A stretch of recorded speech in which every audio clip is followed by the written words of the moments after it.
Hola muchachos, de nuevo estoy aquí con ustedes, con los alumnos de segundo grado. Me dirijo a los de segundo grado. Este sería el octavo video para ustedes. El tema en este caso son las migraciones. ¿Sí? Yo espero que todos estén bien en casa, muchachos, que de alguna manera ustedes estén paliando este encierro y que se destresen un poquito, no sé, haciendo estiramientos ahí en su cuarto o en el patio, que ayuden en su casa también a los quehaceres también, para que de alguna manera pues se destresen, muchachos. Dicho esto, este tema que vamos a tocar de migraciones, bueno, es importante porque bueno, nos hemos venido hablando de la demografía de un país, y es importante porque influye, las migraciones influye en la cantidad de habitantes de un país y con ello en la fuerza del mismo, ¿verdad? En sus capacidades. Entonces sí, tiene mucha importancia esto de las migraciones en la capacidad que tenga un país, capacidad productiva, ¿verdad? Capacidad de defensa, etcétera. Entonces sí es importante este tema de la migración. La migración, muchachos, es un reflejo de las condiciones socioeconómicas de un país y del mundo. Entonces, esto refleja las migraciones. Y ustedes saben, bueno, las migraciones, el hombre siempre ha sido migrante, en todas las épocas, pero particularmente estas últimas décadas, muchachos, se ha agravado migraciones por diversas causas, ¿sí? Básicamente ahora las migraciones podríamos decir que son, en general, son forzadas. Cuando uno ve el tema de migraciones, como lo vimos en primer año, si ustedes recuerdan, pues habíamos dicho que hay migraciones voluntarias y forzadas, ¿no? Entonces, la voluntaria, pues, el nombre lo dice, es cuando una persona decide por su propia voluntad, su propia decisión, irse a otro país, ¿no? Entonces, sí, es cierto que mucha gente se va pues por cuestiones de recreación o por cuestiones para estudiar, en fin, no hay una presión mayor. Pero en general las migraciones de los últimos tiempos, muchachos, podríamos decir que son migraciones forzadas. Porque es obvio, muchachos, que a casi a la mayoría de la humanidad no nos gusta dejar el terruño, es decir, donde uno nace, la región donde uno nace o el país donde uno nace. La población no fácilmente le gusta dejar su región o su país. Así estamos hablando de regiones desérticas, ¿verdad? No importa, o de mucho frío, la gente le agarra cariño a su terruño, a su país, a su región. Entonces, con todo eso, no es fácil quererse ir a otro país, ¿verdad? A menos que se vea la gente presionada para ello. Bien, entonces, queremos decir que hay una fuerza importante que impulsa a la gente a migrar. Bien, las principales razones que llevan a la gente a migrar, muchachos, son, ya habíamos dicho, las condiciones socioeconómicas en buena parte del mundo. A ver, entonces vámonos un poquito a detener en esto. Sería, por ejemplo, en sectores o zonas de las causas, pues, sería porque hay zonas o sectores que están más tecnificados que otros. Generalmente, muchachos, las migraciones se empezaron a dar del campo a la ciudad, ¿sí? Del campo a la ciudad. Entonces, muchas veces la gente en el campo, pues, va creciendo el número y la tierra ya no alcanza muchas veces para mantener si son familias más numerosas, pues la tierra a veces no alcanza para mantener a toda esa familia, ¿verdad? Entonces, se ven forzados a migrar.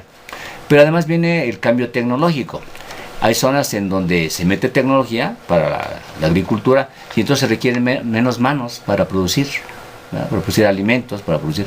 Entonces, esa gente, digamos que sobra por la tecnología que se incorporó a la producción, pues tiene que emigrar para buscar otras oportunidades de trabajo, que ya no sean la agricultura. Ustedes saben que los países más desarrollados del mundo, y Estados Unidos es el ejemplo donde unas cuantas personas actualmente se dedican a la agricultura y producen excedentes de agricultura, es decir, gran cantidad de granos, ¿no? De cereales, los otros productos, con poca gente, muchachos, debido a la tecnología que usan ellos para producir, ¿verdad? Entonces, ese es un factor. Hay otros países, la mayoría de los países subdesarrollados, pues obviamente tienen sus zonas, sus regiones agrícolas son zonas atrasadas, no hay mucha tecnología, entonces eso hace que también migren a las ciudades, ¿no? Bien, otro punto sería la escasez de tierras cultivables, es decir, no basta con que la gente del campo tenga tierra, a veces tienen tierras, pero las tierras a veces no son muy productivas, ya sea porque de entrada les dieron tierras no muy fértiles, o porque poco a poco se fuera agotando la fertilidad de esta tierra, pues porque a falta de rotación de cultivos, a falta de fertilizantes, etcétera, pues esa tierra no es muy fértil. Además hay que tomar un dato, tenerlo presente. La mayoría de las tierras en el mundo, y sobre todo en los países subdesarrollados, esperan la temporada de lluvias, es decir, esa agricultura temporal. Esperan a que llueva para que pueda haber cosechas. O sea, dependen de eso básicamente. Si llueve en exceso o si llueve poco, se echa a perder sus cosechas, ya sea por exceso de agua o por falta de agua. Entonces, a diferencia de otros países, los desarrollados, donde hay agricultura de riego, entonces no esperan a que llueva necesariamente, ¿verdad? Porque ya tienen el sistema de riego.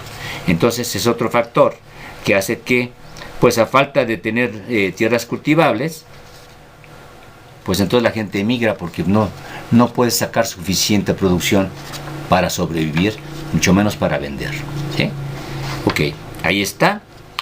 Otra vez la carencia de créditos, es decir, en nuestros países, en los países subdesarrollados, no existe el crédito, un crédito barato, a bajos intereses, para los productores agrícolas.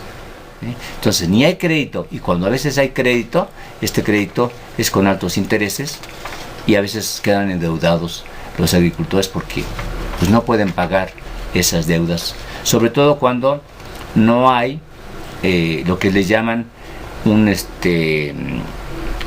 hay un seguro pues para los alimentos, se llaman precios de garantía en México. Es decir, los agricultores esperan por su producto un precio para que sea costeable lo que produjeron. Es decir, no pueden vender un producto, llámese frijol, llámese haba, lo que sea, no pueden venderlo a un precio menor de lo que les costó producirlo. O sea, tomando en cuenta ya que si el forraje, o que si o que si las semillas o los fertilizantes, etc. Entonces, tomando en cuenta todos los insumos, tienen que darle un costo que les deje ganancias, si no, no es negocio. Entonces, muchas veces a los campesinos les quieren comprar su producto a un precio más bajo, o tan bajo que apenas y tienen mínimas ganancias, o a veces ni eso. Por eso es que luego encontramos que muchos agricultores protestando hasta andan regalando sus productos a la población en protesta para decir, vean, o sea, no es costeable pues que no lo paguen a este precio, y entonces ellos pierden, ¿no? Entonces ahí está, carencia de créditos, no hay precios de garantía, estamos hablando de bajos precios de los productos del campo, ¿no? Lo que les expliqué, ¿sí? Y luego también hay que tomar otro factor, que en la mayoría de los países subdesarrollados, incluido México, la mayoría de las zonas rurales pues no tienen los servicios que hay en la ciudad. Es decir, muchos quieren, por ejemplo, estudiar, y a lo mejor nada más llega en su pueblo, nada más hay hasta secundaria. Entonces si ya quieren estudiar una preparatoria, pues tienen que ir más lejos. No se diga, si quieren estudiar en una universidad, pues a lo mejor tienen que ir a la capital del estado, de su estado, o si no hay esa carrera, pues tienen que emigrar a otro estado donde haya esa carrera que ellos quieren estudiar. Eso en cuanto a carreras, en cuanto a educación. Pero también hay en cuanto a servicios de salud. Igual, en sus pueblos o en las ciudades pequeñas, a veces no están los hospitales equipados, ¿verdad?, para tratar ciertas enfermedades que son más delicadas, ¿verdad?, que requieren mejores equipamiento. Entonces la gente pues tiene que emigrar, ¿verdad?, para atenderse, y mejor me voy a una ciudad, ¿verdad?, a vivir, porque ahí tengo un servicio médico más a la mano, mejor, igual tengo niveles educativos más a la mano, etcétera, ¿no? Entonces, vean que son factores importantes que hacen que la gente migre. Otro sería las guerras, que ya saben que hay guerras entre naciones. Generalmente son por intereses económicos, ¿verdad? Hay intereses económicos, y entonces el caso de Irak, la invasión a Irak fue por eso, por el petróleo, ¿verdad? Se manejó con otro pretexto, pero el meollo era el petróleo. Entonces son por intereses económicos, se arman guerras, ¿no? A veces también es por conflictos políticos o étnicos, no puede ser. Entonces a veces hay guerras civiles, ¿verdad? Porque un bando quiere tomar el poder, ¿verdad? Y no se ponen de acuerdo, entonces viene una guerra civil. A veces ya también aquí se mezcla, y muchas veces se asusa por ciertas potencias extranjeras, asusan la cuestión étnica, ¿no? Es decir, a veces hay grupos étnicos en un país, en un mismo país hay diversos grupos étnicos, y muchas naciones aprovechan esto para asusarlos a estos grupos étnicos y se pelean entre ellos, ¿verdad? Entonces también a veces hay guerras por cuestiones étnicas o religiosas también, ¿no? Que si alguien un grupo tiene una religión, otro grupo tiene otra religión, y entonces empiezan los pleitos en el mismo país porque hay gente con distintas religiones, ¿verdad? Entonces, ahí está, básicamente son los factores más importantes de las migraciones, Bien, ya nada más por último les diré las consecuencias de la migración, ¿no? Tengan en cuenta que a la mayoría de los migrantes en el mundo se les califica como ilegales. Entonces ya desde ahí, muchachos, al calificar a la migración como ilegal, ya pues estamos entrando en el terreno, la gente que migra está entrando en el terreno de la persecución, ¿no? ¿Por qué? Pues porque es ilegal su entrada, ¿verdad? Y entonces eso les conviene a las potencias o a los países poderosos, que es a donde migran de los países pobres, ¿verdad? A los poderosos, a los ricos. Les conviene a esos países ricos catalogarlos como ilegales porque, obvio, al llamarlos, decirle tú eres un ilegal, te estoy dando chance que te quedes de manera ilegal aquí, obvio, le dan salarios bajos, ¿verdad? No hay prestaciones, servicios de salud tampoco, difícilmente, ¿verdad? Entonces, todo esto se les limita o se les quita, pues, de plano, por el calificativo de ilegales, aunque estén ayudando a la producción de ese país, ¿verdad? Pero bueno, ahí está, los bajos salarios, etcétera. Pero para el país expulsor, pues le conviene, porque acuérdense que los que migran, ya al trabajar en el otro país, el país más desarrollado, trabajan ahí, envían las remesas, es decir, envían dinero a sus países de origen, a sus familias, le envían dinero, y entonces eso es un alivio pues para las familias y para el país expulsor. ¿Por qué? Porque ya no hay mucha presión demográfica en cuanto a la generación de empleos, ¿no? Ya hay menos gente demandando empleos en el país porque ya mucha salió a buscar el empleo en otro país, ¿verdad? Ok. Y también hay un problema, esto es negativo también, es la fuga llamado de cerebros, ¿no?